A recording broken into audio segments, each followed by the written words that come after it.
nañ ay nit yoo xam ne ils peuvent mieux en parler que moi parce que am nañ ci expérience. ay professeurs et cetera.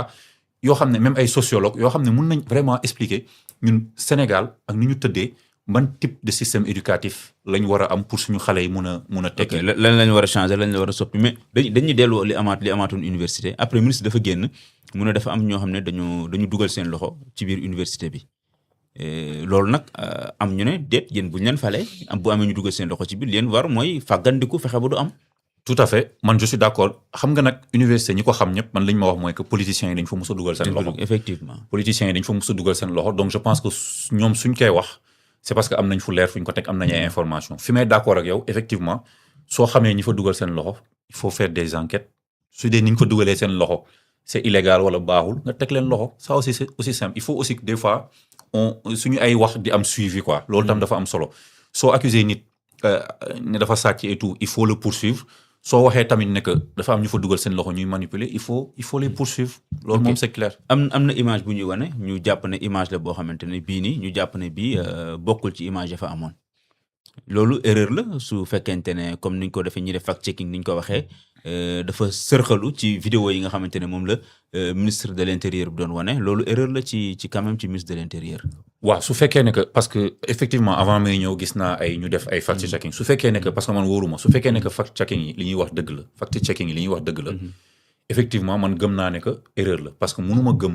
ne que Maître Bamba Cissé qu'on connaît même si c'est pas mon ami mais je le connais gëm naa ne que nit bu am ay valeur la et que c'est un très bon ministre de l'intérieur gëwuma ne que dina ñëw pour manipuler sénégalais loolu moom gëwuma ko donc je pense que su dee li ñuy wax am na c'est tout simplement une erreur mais que dans le fond discours bi mu wax li mu wax jour boobu askan wi lu mu gëm la te loolu mooy dëgg man loolu laa gëm jusqu'à preuve du contraire donc erreur mun na am peut-être si image yi si ni ñu ko dugalee et cetera wala peut-être moom même il aurait pu être manipulé xawma damay supposer rek mais je suis sûr que moom le ministre en lui-même musu ko def dans l'intention de manipuler ça j'en ai une très grande conviction. ok am na beneen bu fa am mooy ñu doon manipuler grenade lacrymogène ñu gis leen loxo waa ji mujjee explosé affaire bi explosé lu am gis nga lii mu daal di tëdd lii biir université am lii tamit lu doy waar la. waaw lu doy waar la déjà. ay étudiants lañ nii. waaw les armes devraient être prohibées dans une université. Université normalement pour jàng la espace de savoir la. war a nekk tam espace de détente soo jàngee ba pare les gens ñi fa nekk dañu war a sentir en sécurité. donc il y a vraiment yu ñu war a def on m'a même dit que dañ fa def benn fouille sax quelques jours avant te que am na yu ñu fa gis yu doy waar ay jaaseeg yu demee noonu. suñ demee ba ay ñu nekk université di am ay grenades c'est que y a un problème de sécurité qui se pose donc il faut que ñi nga xam ne ñoom lañ dénk kaaraange réew mi ñu jël ay mesures immédiatement en collaboration bien sûr avec les autorités académiques de l'université pour que vraiment arme war a mun a bañati disponible à l'université et que université ñu pacifier ko mais pacification bi ça dépasse même pour man ay affaire u ministère de l'intérieur ça c'est des réformes très grandes ay waxtaan yu xóot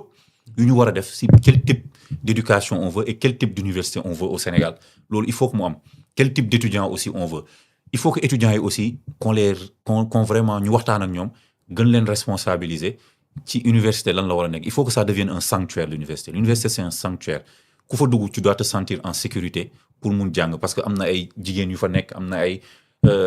xale yu fa nekk vraiment yoo xam ne jàng moo leen fa yóbbu te la majorité des étudiants jàng moo leen fa yóbbu tamit donc il faut que ñooñu ñu protéger leen et que ñi nga xam ne dañuy def naka sudul noonu ñu identifier leen ba pare expulser leen définitivement de l'université loolu moom je pense que lu ministre de l'intérieur war a bàyyi xel la bu baax a baax beneen mbir tamit mooy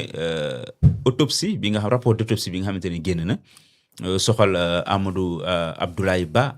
muy rapport d'autopsie bu doy waar ñi ko liir ñëpp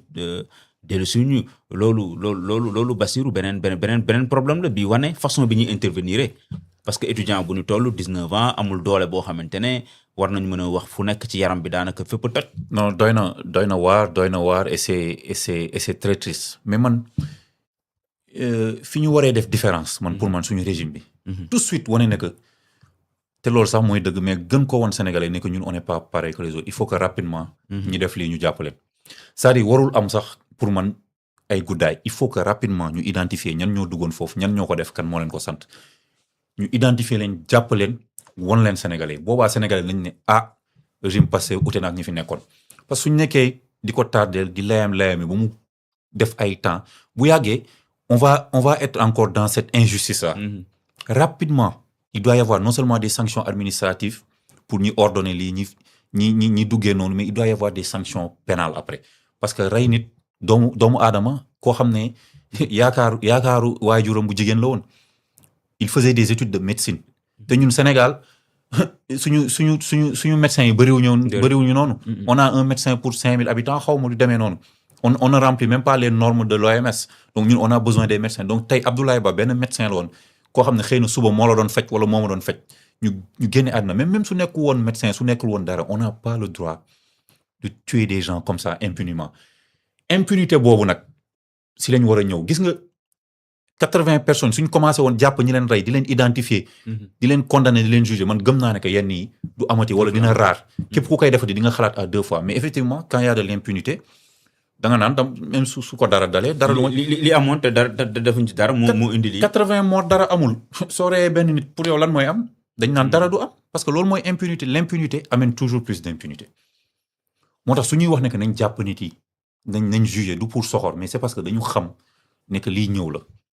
Il faut pas que ay forces de l'ordre wala ku munti doon Sénégal tu te sens au-dessus des lois ñun force de l'ordre yi je les respecte man am na ñu ma ci xam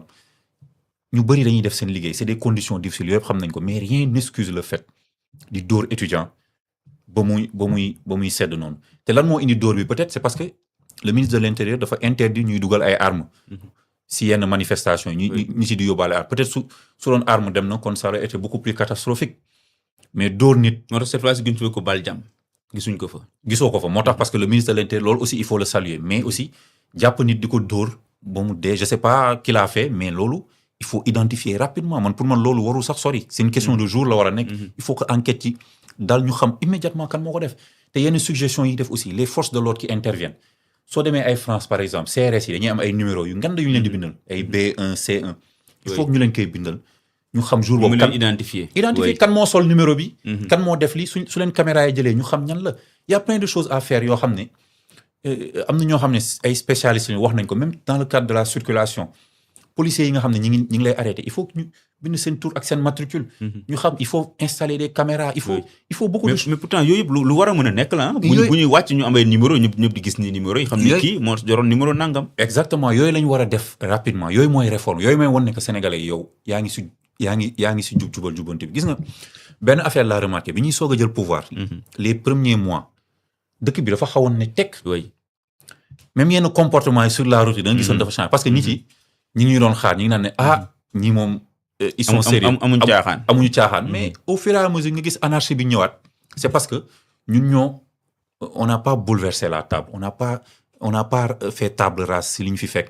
on n'a pas vraiment été ce côté révolutionnaire boobu ñu waroon am te Sénégal duñu xaar dañ ko xaw a dafa des dañ commencé tuuti mel ne ñoo xam dañ ñëw pour gérer alors que on nous a pas élus pour ça loolu on le dira toujours on nous a pas élus pour ça il faut vraiment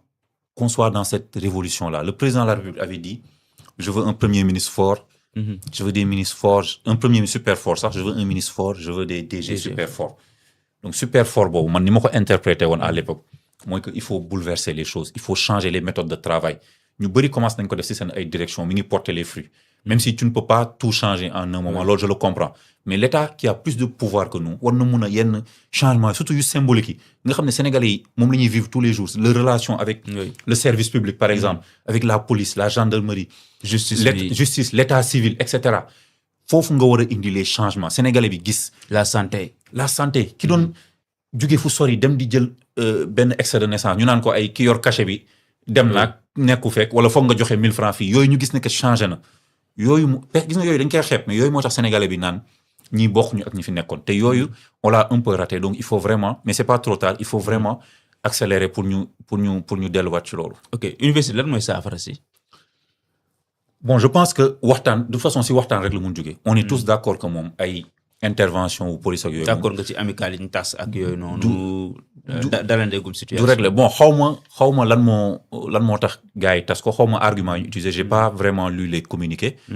mais je pense que c'est le moment de l'apaisement ak waxtaan. état bi dafa war a toog ak étudiants yi wax leen lan moo mun a nekk ak état bi lan la mun situation toog étudiants yi tamit raisonnable xam ne que situation dëkk bi nii la demee lii lañ mun mais waxtaan bi ça doit même dépasser ça comme ni ma ko waxee sànq c'est vraiment une très grande réforme de l'université mais je pense que fa lañ jëm parce que gis nañ ne que ñun ñëpp violence bi ça ne règle absolument rien li muy indi mooy ay mort te gëm naa ne que étudiants yi bëggatuñu kenn si ñoom di gaañu wala di décédé si affaire yu mel nii te gëm naa ne tam état bi bëggatul di rey ay étudiants loolu il faut que ça soit clair donc waxtaan rek moo ko mën a indi waxtaan bu sincère nag ku nekk wax li nga mun li mun nekk ak li munul nekk ñu trouver des solutions définitives yoo xam ne dina pacifier espace université du université Dakar rek mais bu Saint-Louis bu Thiès ak Ziguinchor fépp vraiment mu nekk beneen affaire bu ma gis keroog boo xam ne daf ma xaw a jaaxal parce que tey dama gis ne que dafa am benn élève bu gaañu fële si Sindia ñu ne ay étudiants yu jógee université ñoo dem sànni xeer foofu toj bopp bi gis naa sax ku ko démentir mu ne du dëgg mais enquête yi nañ ko wax mais man dafa am loo xam ne maa ko témoigné il y a 2 jours dafa am benn immeuble bu ma nekkoon mu tiim benn école ma gis ay nit yu jógee si biti jël ay xeer yu gan di ko sànni pendant que élèves yi ñu ngi en récréation élèves yi di daw di génn mais ay xeer yoo xam ne xaw ma nag dal na kenn parce que j'ai pas vu mais c'était une situation incroyable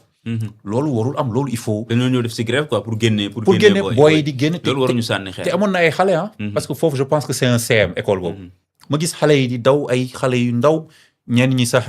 ay ibaadu lañ et cetera ma leen gis ñuy daw di génn xeer yi di tëm loolu maa ko gis kenn waxuma ko donc ça ce sont des choses graves c'est de l'insécurité pour nos élèves parents bu yeewu jox sa doom ndekki yóbbu ko ba école am pour yow